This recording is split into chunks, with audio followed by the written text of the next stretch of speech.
तो आइए चलते हैं यहां पर final evidence that will prove DNA is the main hereditary material or DNA is the main genetic material. Final evidence about DNA is hereditary material is given by two scientists, Hersey and Chase, in 1952 में। और इसके लिए उन्होंने choose किया bacterial सेक्सडक्शन या transduction. Bacterial सेक्सडक्शन या transduction actual बेटे ये काइंड्स ऑफ सेक्सुअल रिप्रोडक्शन है बैक्टीरिया के। सेक्सडक्शन या ट्रांसडक्शन जो है बैक्टीरिया के सेक्सुअल रिप्रोडक्शन का ही एक प्रकार है और बैक्टीरिया में इसकी खोज जिंडर और लेडरबर्ग ने की है। कब की है? 1948 में।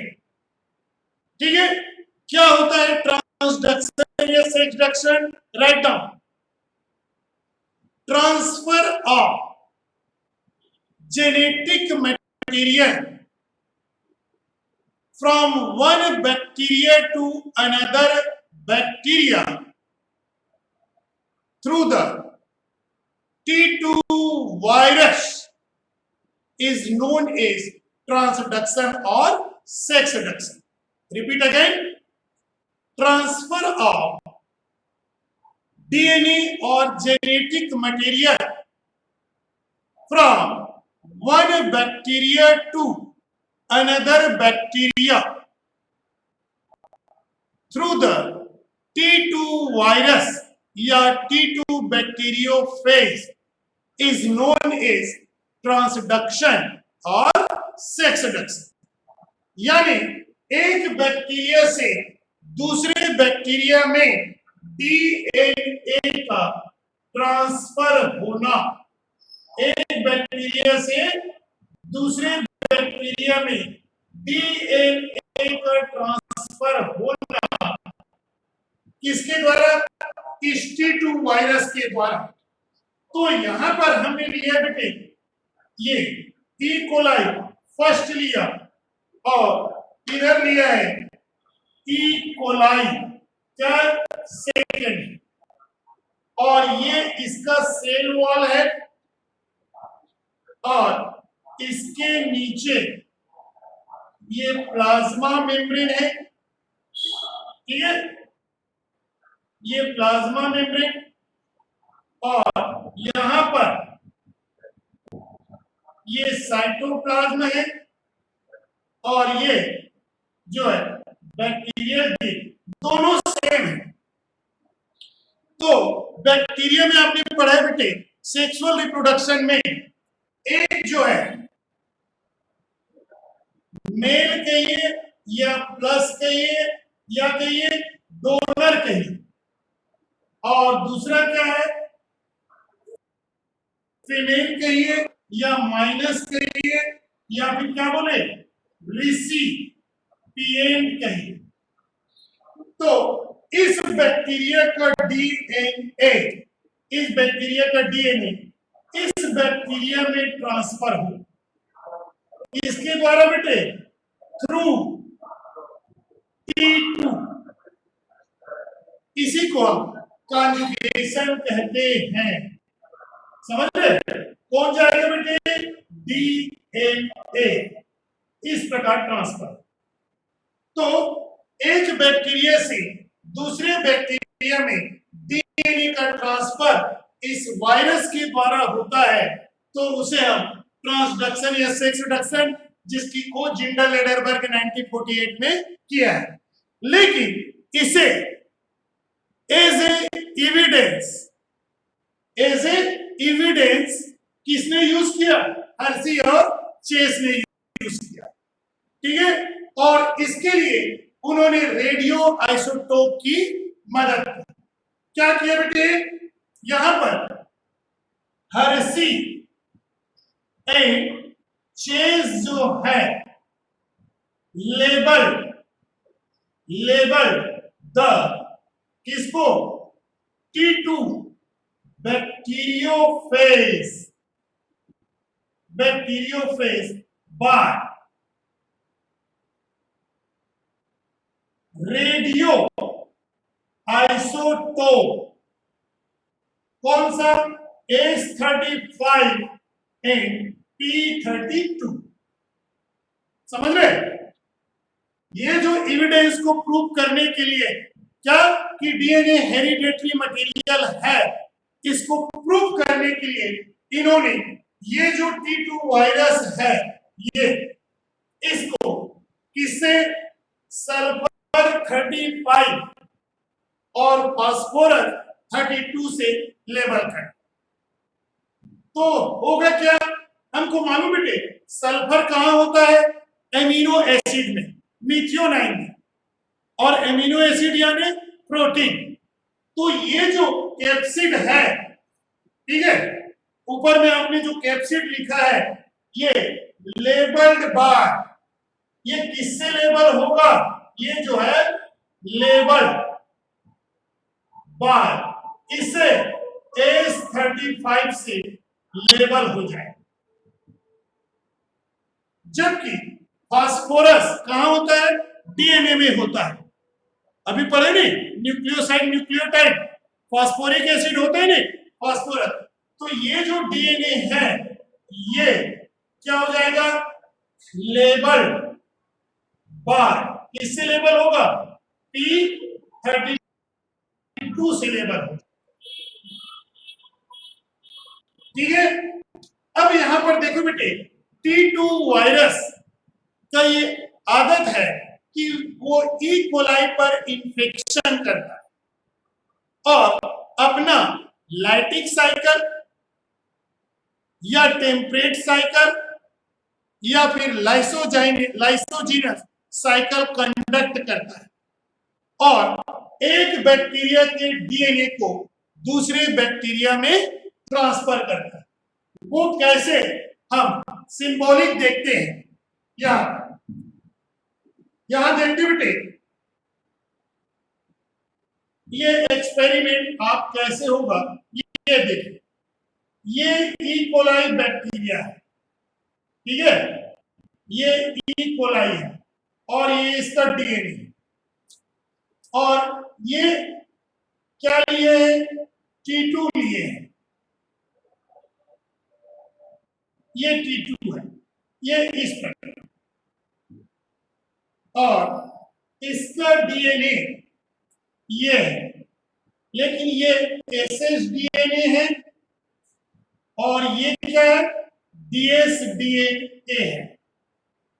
तो क्या करेंगे बेटे, ये जो T2 वायरस है, ये जो T2 वायरस अपने तेल के द्वारा लाइसोजाइम सीक्रेट करता है और वो लाइसोजाइम बैक्टीरियल सेल वॉल को डिसॉल्व कर देगा।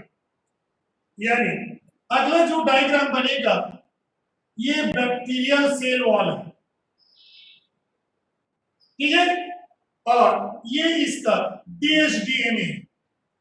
तो ये T2 अपने टेल के द्वारा लाइसोजाइम सीक्रेट करके बैक्टीरियल सेल वॉल को डिसॉल्व कर देगा, यहां पर ये डिसॉल्व कर देगा और ये T2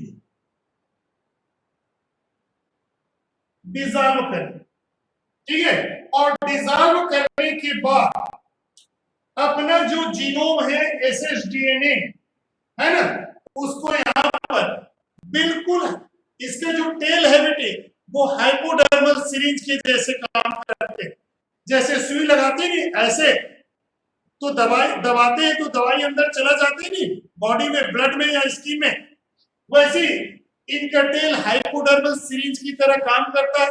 जब ये टेल कॉन्ट्रैक्ट होते हैं तो T2 का जीनोम है ना, T2 का जीनोम जो यहां पर है कैप्सिड के अंदर है, वो यहां पर पंप हो जाता है, ठीक है। तो T2 जो वायरस है या बैक्टीरियोफेज है उसका जीनोम कहा गया, बैक्टीरिया के अंदर आ गया, लेकिन उसका जो कैप्सिड है, ठीक है, वो कैप्सिड बाहर रह जाता है।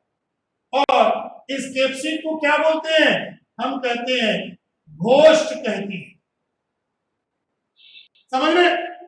अब इसके बाद ये स्वतः ही समाप्त हो जाएगा, यानी ये जो सेल वॉल है ये कंप्लीट हो गया।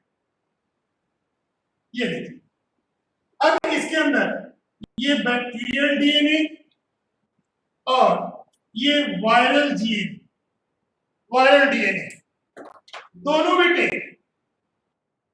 अब दोनों का इंटीग्रेशन होता है, दोनों का इंटीग्रेशन साथ साथ होता है, उसे हम प्रोफेज कहते हैं।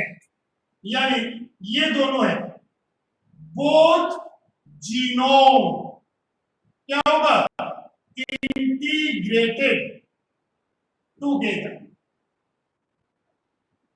ठीक है, इसे हम नोन एज क्या बोलते हैं, प्रोफेज जी।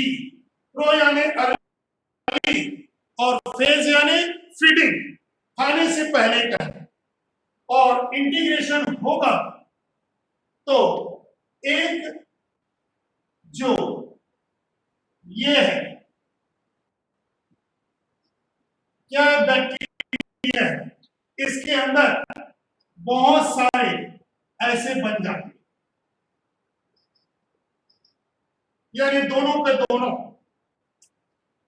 ये अकेला इंटीग्रेशन नहीं होगा, दोनों साथ साथ होगा, ये नहीं। और इस प्रोसेस को प्रोफेज कहते हैं। इसके बाद जो वायरस का जीनोम है, T2 का जीनोम है, वो इस बैक्टीरियल सेल के, है ना, बैक्टीरियल सेल के रॉ मटेरियल का उपयोग करके अपने चारों ओर कैप्सिड बना लेता है, ठीक है। और इस इंसिडेंट को हम जेनेटिक पैरासिटिज्म कहते हैं या जीन पैरासिटिज्म कहते हैं। तो यहां पर क्या होगा, यहां पर बेटे T2 जीनोम क्या करेगा, यूजेस बैक्टीरियल मशीनरी का उपयोग करता है एंड सिंथेसाइजेस, ठीक है, कैप्सिड अराउंड इट, अपने चारों ओर वो कैप्सिड बना लेगा। यानी अगला जो डायग्राम है ये इस प्रकार,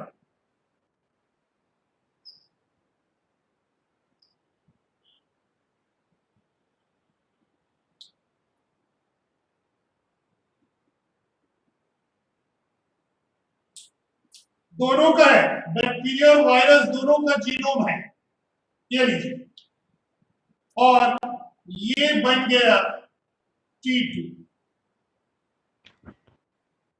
सर लास्ट वाला डायग्राम कट गया थोड़ा सा। हाँ, कैसे करें बेटा, जगह ही नहीं। इंटीग्रेशन ये जो बना है शुरू में वैसे सब है। अच्छा ठीक है, हाँ सब है बेटा एक जैसे, ये देख रहे हो, ये लीजिए, रोटेट करने से पूरा दिख रहा है। हाँ भाई, इसके क्या हुआ है, पहले वायरस के जीनोम बैक्टीरिया में आया, फिर वायरस के जीनोम बैक्टीरिया के जीनोम से मिलकर साथ साथ इंटीग्रेशन करते हैं। इसी प्रोसेस को हम प्रोफेज कहते हैं। कैप्सिड बाहर रह जाता है और उस कैप्सिड को घोस्ट कहते हैं। अब दोनों इंटीग्रेशन किया, यानी दोनों के बहुत सारे जीनोम बन गए, डीएनए बन गए, ठीक। अब जो वायरस का जीनोम है ये बैक्टीरियल सेल के पूरे रॉ मटेरियल का उपयोग करता है, मशीनरी का उपयोग करता है, और अपने चारों ओर क्या बना लिया, कैप्सिड बना लिया। समझ गए? तो ये जो लेवल है ये कहलाता है, इसे कहते हैं पैरासिटिज्म, एक जीन लेवल कहलाता है, जीन लेवल पर पैरासिटिज्म कहलाता है। अब क्लियर है? अब ये क्या होगा बेटे, जब भर गया तो बैक्टीरिया का सेल वॉल फट जाएगा और फट कर ये इस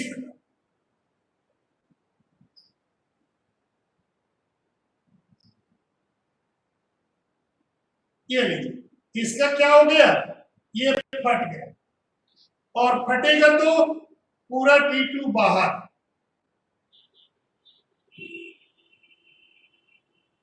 ये लीजिए पूरा T2 बाहर आ जाएगा। और इस T2 में क्या है, इस T2 में खुद का जीनोम है और इस वाले बैक्टीरिया का जीनोम है। यहां पर हुआ बेटे बस्टिंग हुआ, बस्टिंग। अब ये T2 infect to another bacteria, ठीक है, ये जो T2 है infect to another E. coli and repeats same process। समझ रहे, ये जो E. coli बाहर आया है उसमें खुद का जीनोम है और इस वाले बैक्टीरिया का जीनोम है।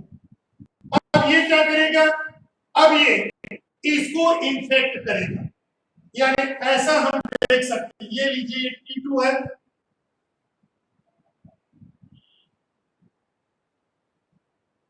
ये लीजिए, और इसमें खुद का जीनोम है और पहले वाले का, ये पहले का जीनोम, यानी खुद का जीनोम और इस वाले बैक्टीरिया, तो इन्फेक्शन करेगा दूसरे ई कोलाई में, फिर वही होगा, यानी इसके टेंटिकल लाइसोजाइम बनाएगा और डिसॉल्व करके यहां अंदर आ जाएगा, है ना, और डिसॉल्व करके अंदर आएगा तो क्या आएगा, खुद का जीनोम आएगा और पहले वाले बैक्टीरिया का जीनोम आएगा। तो ट्रांसफर हुआ कि नहीं, एक बैक्टीरिया का जीनोम दूसरे बैक्टीरिया में ट्रांसफर हुआ, किसके द्वारा, इस वायरस के द्वारा, इसी को ट्रांसडक्शन कहते हैं।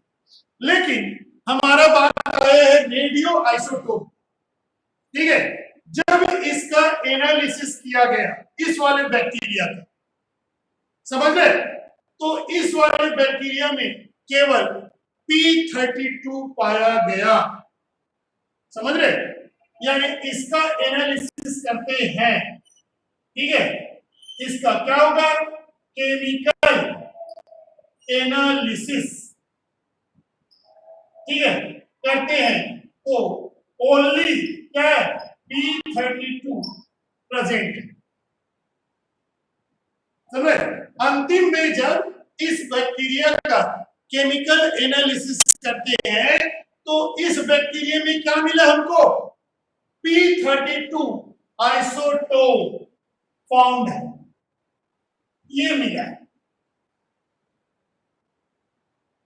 क्यों, क्योंकि फास्फोरस ही डीएनए में जाता है, सल्फर कहां रहता है, कैप्सिड में, और कैप्सिड तो बाहर रह गए नहीं, अरे भाई ये जो है P32 है और ये क्या है, S35 है, तो ये कैप्सिड यानी S35 तो बाहर रह गया, केवल कौन अंदर गया है, P32 अंदर गया है, और यहां पर भी P32 है, यहां पर भी P32 है ना, ये सब में P32 है, यहां भी P32 है, तो यहां भी मिला तो क्या मिला, यहां भी मिला P32,